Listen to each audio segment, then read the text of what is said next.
ಒಂದು ಹಾವಿನ ಕನಸಿನಲ್ಲಿ ಕನವರಿಸುತ್ತಾ 2 ಸುಡುಗಾಡಿನ ಮಗುವಿಗೆ ಕಪ್ಪು ಮೆತ್ತಿತ್ತು ಆಕಾಶ. 3 ಹದ್ದಿನ ಸಾಲ ತೀರಿಸದೆ ಬದುಕಿನ ಮೂಲೆಯಲ್ಲಿ ಮಲಗಿತ್ತು ವಿಧಿಯ ಬೆಕ್ಕು. ಅಪ್ಪ ಅಪ್ಪ ಕೊತ್ತಿಯಲ್ಲಿ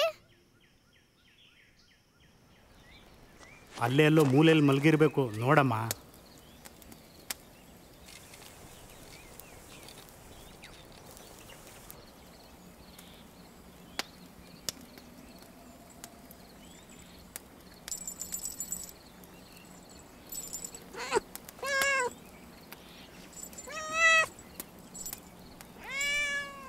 ಚಂದ್ರ ಪಂಜಾದನು ನಿನ್ನ ಜನನವನ್ನು ಹುಡುಕುತ್ತಾ. ವಿಧಿಯ ಮಡಕೆಯಲ್ಲಿ ಗಾಜಿನ ಮೀನು ಚುಚ್ಚಲು ಕಾದಿತ್ತು. ಅನುಭವಗಳ ಮನೆ ಅವಿದ್ಯೆಯ ಬಾಗಿಲ ಮೇಲೆ ಅಪಸ್ಮರಣ ಎಚ್ಚರಕ್ಕೆ. ಸಾವು ಹರಿಶ್ಚಂದ್ರನಿಗೆ ಕಥೆ ಹೇಳಿತ್ತು. ಅಲೆಗಳ ಮಾಟಕ್ಕೆ ಹತ್ಯೆಯಾದ ಸೂರ್ಯ, ಕಮಲದ ಚಟ್ಟಕ್ಕೆ ಮಲಗಿದ ಸೂರ್ಯ. ಮರಣವ ಮರೆತು ತೇಲಾಡಿದೆ ಬದುಕು. ಶೋಕದಿ ಕಾದಿತ್ತು ಕತ್ತಲೆ ನೆನಪು. ನಿಂಗೊತ್ತಾ, ಇವತ್ತು ನೀನು ನನ್ನ ಕನ್ಸಲ್ಲಿ ಬಂದಿದ್ದೆ. ಯಾರೋ ಗೊಗ್ಗಯ್ಯ ನಿನ್ನ ಎತ್ಕೊಂಡು ಹೋಗ್ತಾ ಇದ್ದ. ನನಗೆ ತುಂಬ ಭಯ ಆಯಿತು. ನಾನು ನಿನ್ನ ಕಾಪಾಡೋಕ್ಕಾಗಲಿಲ್ಲ ಗೊತ್ತಾ. ಮಗಳೇ ಮಗಳೇ, ಹೊತ್ತಾಗ್ತಿದೆ, ಹೊರಡೋಣ. ಆಪ ಬಂದೆ.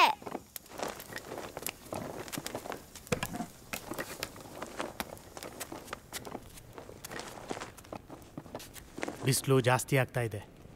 ಆಮೇಲೆ ನಿನಗೂ ಕೊತ್ತಿಗೂ ಮೀನು ಸಿಗೋದಿಲ್ಲ.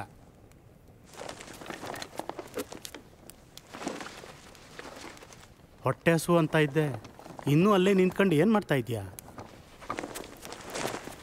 ಸರಿ, ನಾನು ಹೋಗಿ ಬರ್ತೀನಿ. ತಗೋ ಹಾಕೋ.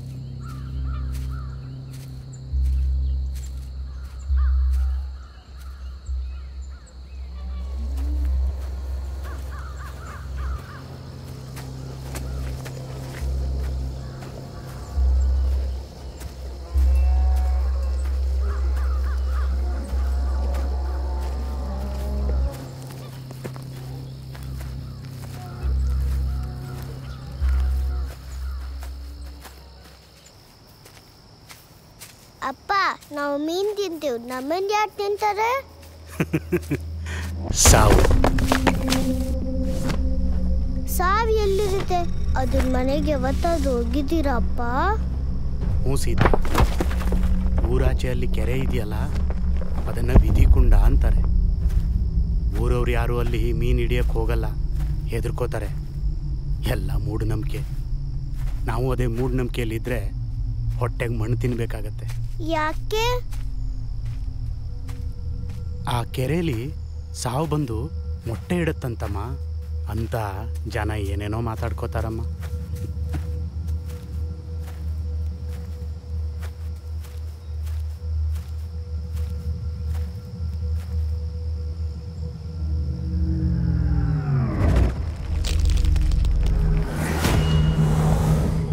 ಅಪ್ಪ, ಸಾವು ನೋಡಕ್ಕೆ ಹೆಂಗಿರುತ್ತೆ?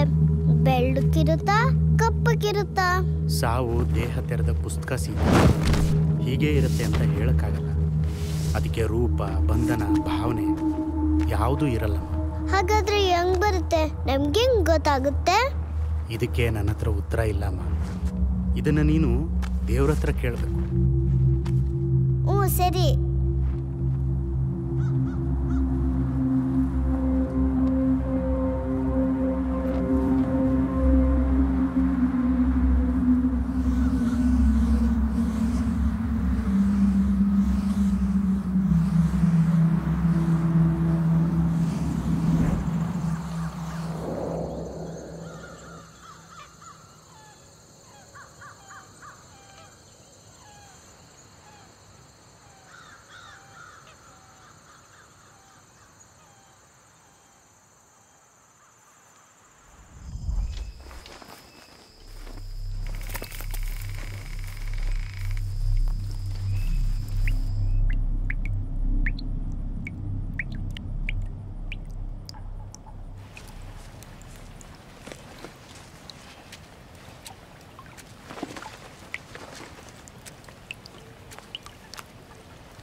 ಅಪ್ಪ ನಾಳೆ ಇವತ್ತೇ ಬಂದು ನಮ್ಮನ್ನ ಕಳ್ತನ ಮಾಡ್ತಾರಂತೆ ಅಪ್ಪ.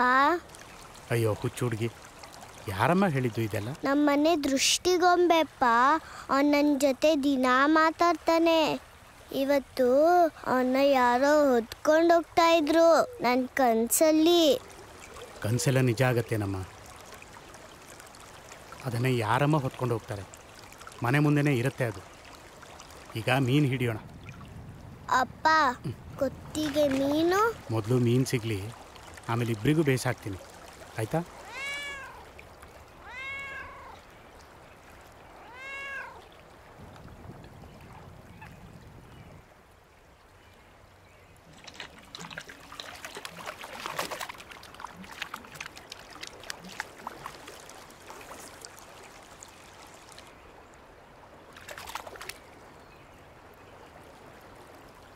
ಸೀತಾ,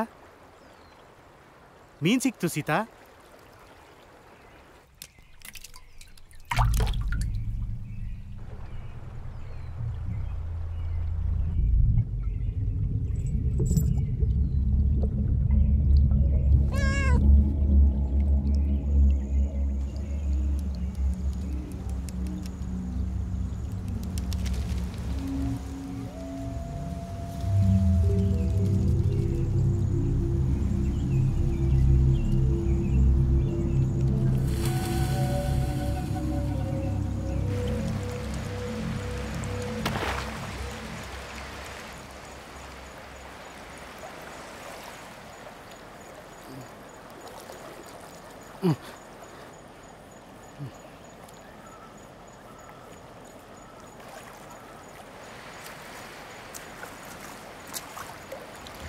ಸೀತಾ, ನಾವು ಬಂದು ತುಂಬ ಹೊತ್ತಾಯಿತು. ಸಂಜೆ ಬೇರೆ ಆಗಿದೆ, ಮಳೆ ಬರೋ ಹಾಗೆ ಕಾಣ್ತಿದೆ. ಇವತ್ತು ನಮ್ಮ ಪಾಲಿಂದ ಇಷ್ಟೇ ಅಮ್ಮ. ಬಾ ಹೋಗೋಣ. ಇಲ್ಲ ಅಪ್ಪ, ಕೊತ್ತಿಗೂ ಮೀನು ಬೇಕು, ನಾನು ಬರಲ್ಲ. ಹಠ ಮಾಡಬೇಡ ಸೀತಾ, ಇನ್ನೊಂದ್ಸಲಿ ಗಾಳ ಹಾಕಿ ನೋಡ್ತೀನಿ. ಅಯ್ಯ ಸುಮ್ಮನಿರ.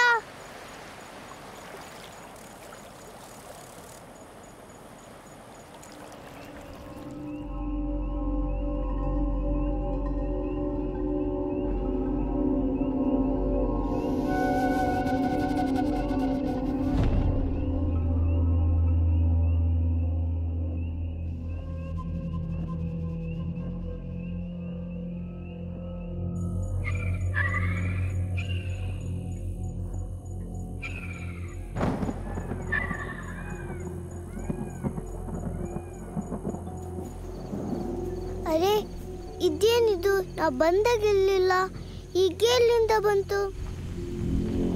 ಐ ಮೀನು ನಂಗೆ ಬೇಕು, ಕೊಡಿ ಕೊಡಿ. ನಂಗೆ ಕೊತ್ತಿಗೆ ಬೇಕು ಮೀನು, ಕೊಡಿ.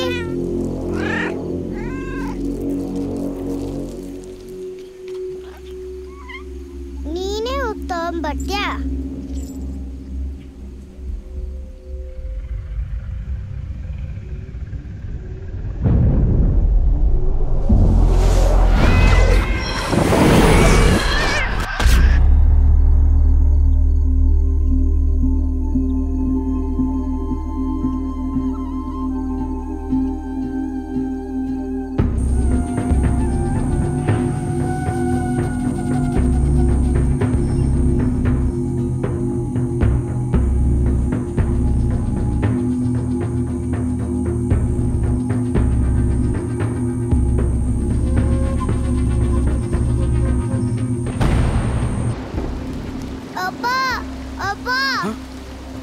ಸೀತಾ, ಸೀತಾ,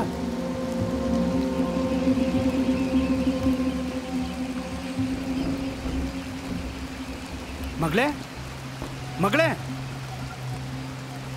ಮಗಳೇ.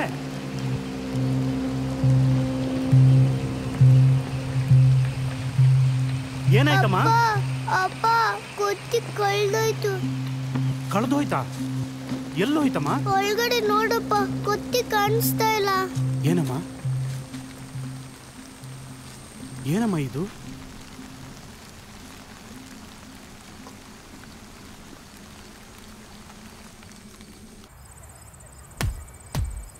ಭೂಮಿಗೆ ಆಕಾಶ ಬೇಕು, ಮರಕ್ಕೆ ನೆಲ ಬೇಕು, ನದಿಗೆ ಸಮುದ್ರ ಬೇಕು,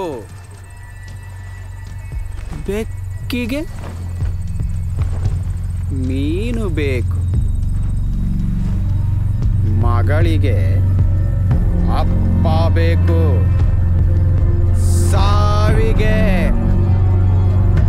ನಿನ್ನ ಮಗಳು ಬೇಕು.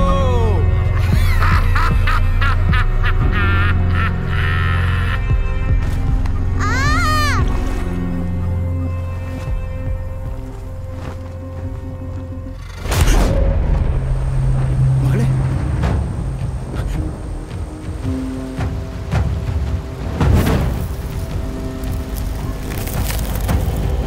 ಬಾ ಮಗಳೇ, ಹೊರಡೋಣ ಇಲ್ಲಿಂದ. ದೂಡ್ಬೇಡ ಮಗಳೇ, ನೀನು ದೂಡ್ಬೇಡ.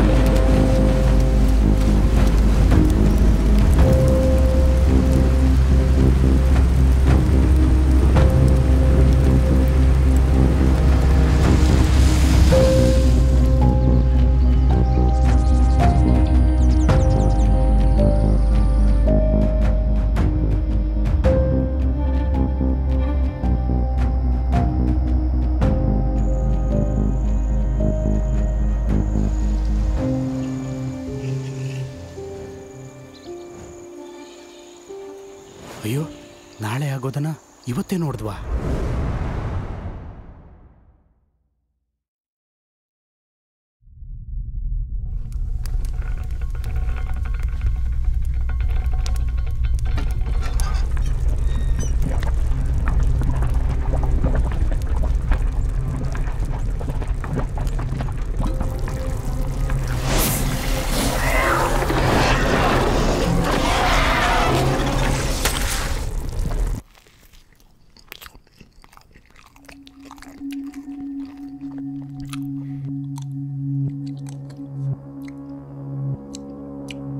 ಎಲೆಯ ಚಟ್ಟದ ಮೇಲೆ ತೇಲಿದ ಮೀನೊಂದ ನೋಡಿ ಕೋಣನ ಹಣೆಯ ಮೇಲೆ ಮಾರಿ ನಕ್ಕಳು. ಹಸಿದವನ ಹೊಟ್ಟೆಯ ತಿವಿಯಲು ಇರುವೆಗಳು ಮೂಳೆ ಪಡಿಸಿತ್ತು ಬಲಿಯ ದಾಸೋಹಕ್ಕೆ. ಅಂತ್ಯದ ಮಗುವಿನ ಜನನಕ್ಕೆ ಕೆಂಪಾಗಿತ್ತು ಮಾರಿಯ ಕೈಗಳು. ಮಾಯೆ ಆಹಾರ ಭಕ್ಷಿತ ರಕ್ಕಸಿ. ಇವತ್ತು ನಾವು ಒಂದು ಅಗಳು ಅನ್ನ ಈ ಭೂಮಿ ಮೇಲೆ ತಿಂದರೆ ನಾಳೆ ಅದೇ ಭೂಮಿ ಒಳಗೆ ಸಾವು ನಮ್ಮನ್ನು ತಿಂತದೆ. ಅದೇ ಅನ್ನ ಬತ್ತಾಯ್ತದೆ, ಅದೇ ಕರ್ಮ ಮತ್ತೆ ಸಾವಾಗಿ ಬೀಳ್ತದೆ.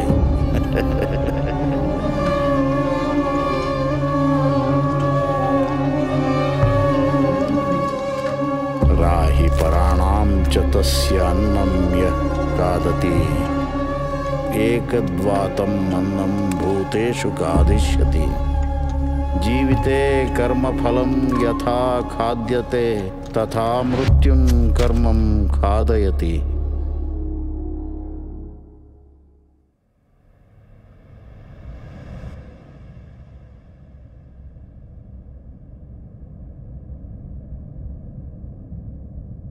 ಅಪ್ಪ, ನಾವು ಮೀನು ತಿಂತೀವಿ, ನಮ್ಮನ್ನು ಯಾರು ತಿಂತಾರೆ?